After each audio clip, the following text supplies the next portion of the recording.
Ave María Purísima, sin pecado concebida. No hay día en que no veamos en algún periódico o en algún boletín alguna noticia en contra de la Iglesia, destacando delitos o presuntos delitos de algún miembro de la jerarquía o de algún cristiano visible. Muchas veces son cosas verdaderas, escandalosas, por lo general son cosas agrandadas, malas interpretaciones. Al margen de esto, nosotros tenemos que ser los primeros en combatir el mal que puede estar en la Iglesia con una vida de santidad. Pero también tenemos que ser los primeros en recordar las palabras que nos dijo el Señor en la última cena. El siervo no es más que su Señor. Si a mí me han perseguido, también os perseguirán a vosotros.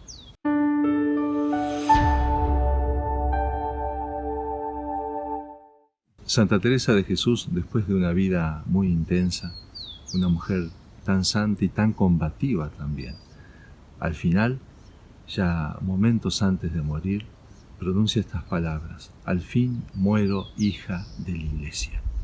Podría haber dicho muchas cosas, bellísimas, pero para ella era un signo de honor, era un gozo tan grande sentirse hija de la Iglesia y morir fiel a la Iglesia. Eso para todos nosotros es un ideal. Pero también es preciso que entendamos que esa Iglesia sufre persecuciones, entendamos que tenemos que defenderla y no nos tenemos que sorprender de esas persecuciones que tantas veces la sacuden.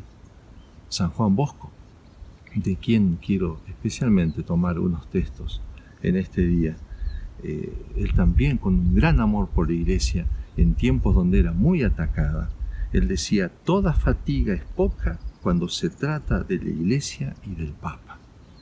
Y también, y hablándole a sus hijos salesianos: trabajo y quiero que todos los salesianos trabajen por la Iglesia hasta el último aliento. Resulta que hay un sueño famoso que tiene San Juan Bosco. El 30 de mayo de 1862 se lo comunica a sus hijos, a sus chicos. Estaba todo el alumnado presente. Días antes había anunciado que les iba a comentar un sueño muy particular que había tenido. Muchas veces don Bosco, en buenas noches o en predicaciones, les hablaba de estos sueños, muchos sueños proféticos, donde Dios le mostraba algunas cosas que él tenía que subrayar para la vida espiritual de los chicos o para la vida del oratorio. Pero en este caso era un sueño muy específico que tenía que ver con la Iglesia, con la vida de la Iglesia y con las persecuciones contra la Iglesia. Él dice: yo me sentía sobre una piedra, sobre una roca, frente a un mar inmenso.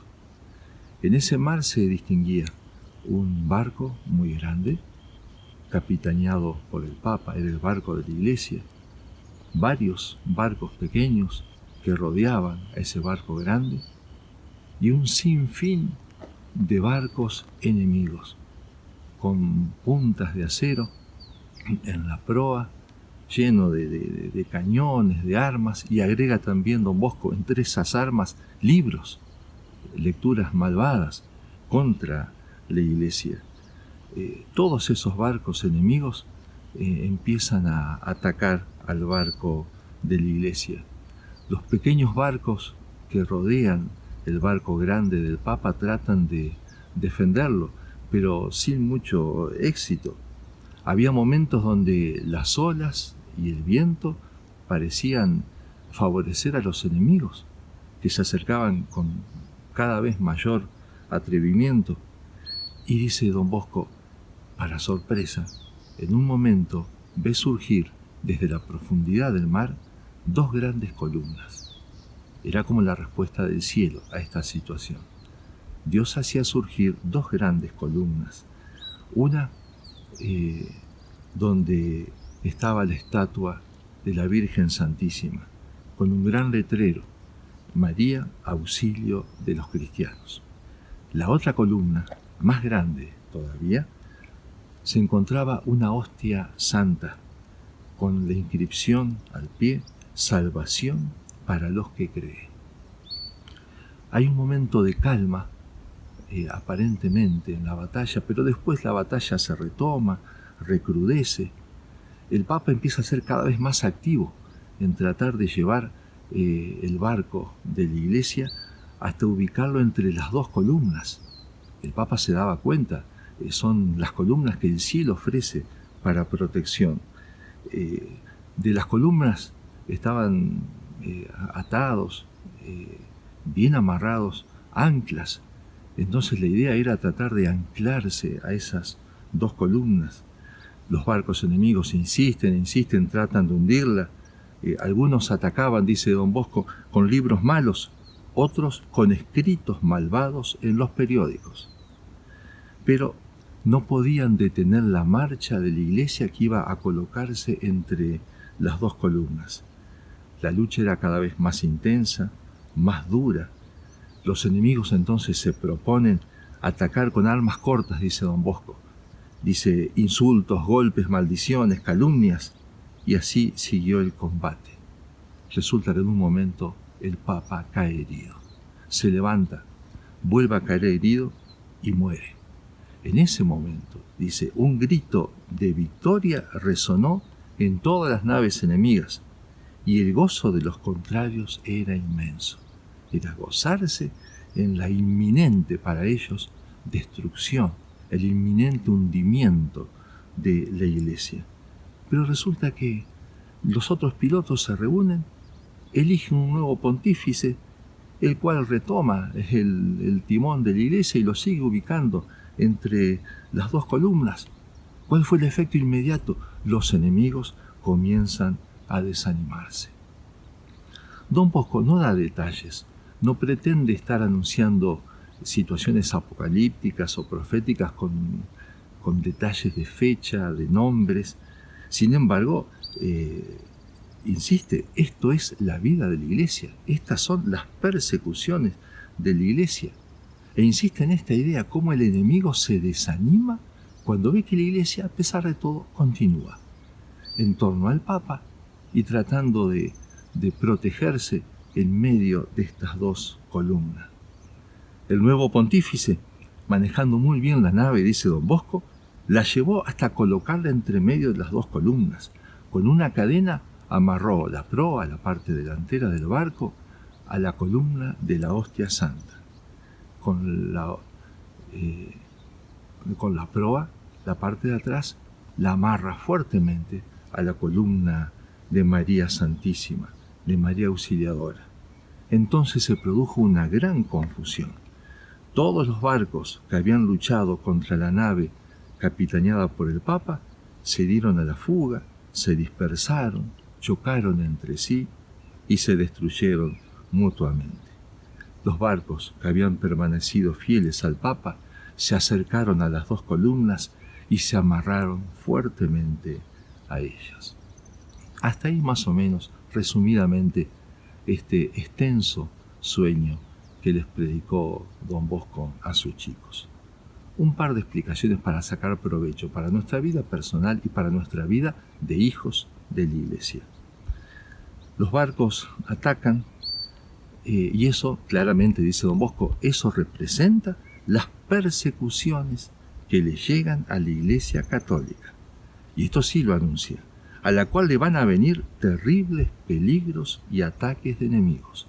Lo sufrió Don Bosco en su tiempo, lo sufrió la iglesia del tiempo de Don Bosco, pero esto continúa y lo estamos sufriendo. No podemos ser ciegos y negar esta situación.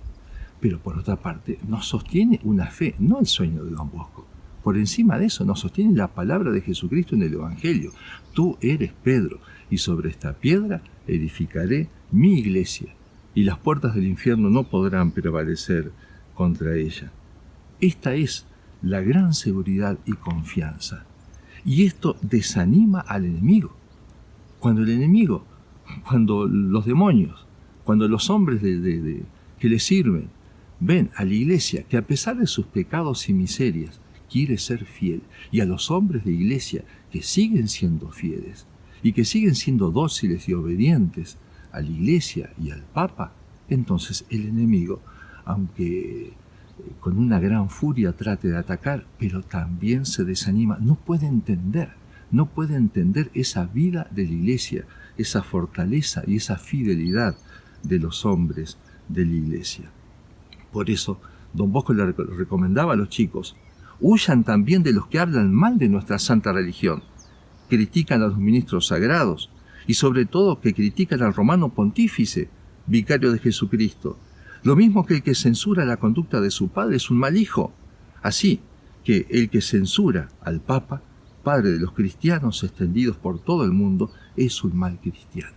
Más allá de los defectos, más allá del estilo que pueda tener un papa u otro papa, lo importante es que sobre él están las promesas de Jesucristo. La Iglesia está construida sobre esa piedra y las puertas del infierno no podrán prevalecer contra ella. Y en segundo lugar, la segunda explicación que quería hacer: los dos remedios que nos ofrece el cielo, las dos columnas firmes, potentes, el que se amarra ya está fuera de peligro. Claramente, don Bosco está indicando que esto quiere decir cómo hay que frecuentar los sacramentos, pero especialmente la Eucaristía y todos los sacramentos que se orientan a la Eucaristía. Me tengo que confesar bien para poder alimentarme con el cuerpo de Cristo. Tengo que estar bautizado, ser hijo de Dios para poder acceder a este sacramento. Necesitamos sacerdotes ordenados sacramentalmente para que nos den la Eucaristía. Bien, pero todo se orienta a esa Eucaristía. Lo que es notable en el sueño de don Bosco, en esas indicaciones que va dando, es que la intención que tiene el Papa y el barco de la Iglesia es ponerse bien en medio de estas dos columnas y amarrarse. Es preciso no solamente estar cerca de estas dos columnas, como muchas veces nos puede pasar como religiosos, como cristianos. Sí tenemos una devoción a la Virgen, a la Eucaristía, pero podemos decir verdaderamente: estoy amarrado, estoy encadenado a la Eucaristía, encadenado a la Santísima Virgen. ¿Cómo me ato a la Eucaristía? Amándola más, haciendo propósitos firmes de adoración, de visitas al Santísimo, de hacer buenas acciones de gracias después que comulgo, de prepararme bien para cada Santa Misa, de estudiar más para conocer mejor y despertar más la fe en la Eucaristía. Si no, no estoy atado. Y a la Virgen se ha difundido mucho la devoción de San Luis María, el totus tuus, el ser todo tuyo, oh María, bajo, según la esclavitud mariana. Bueno, eso es una manera concreta, por ejemplo, entre otras, pero es una manera concreta de estar atados, amarrados a la Virgen Santísima. Tratar de tomarla siempre como modelo de mis acciones, que dice San Luis María. Esto es lo esencial de esta devoción, tenerla siempre presente. Si no intento esto, no puedo decir que mi barco está amarrado, está anclado en María Santísima. Y por otra parte, esto tiene que ser en gran medida el apostolado nuestro, como religiosos, como cristianos. Llevar a los demás, a nuestros hijos, a nuestros alumnos, a nuestra gente, a las ovejas perdidas, que conozcan estas dos columnas, explicarles, enseñarles y de una u otra manera tratar también de amarrarlos a la Virgen y a la Eucaristía. Por eso don Bosco decía: hagamos todo lo posible para practicar nosotros estos dos remedios y para obtener que otros los practiquen también siempre y en todo momento. Firmes en la fe.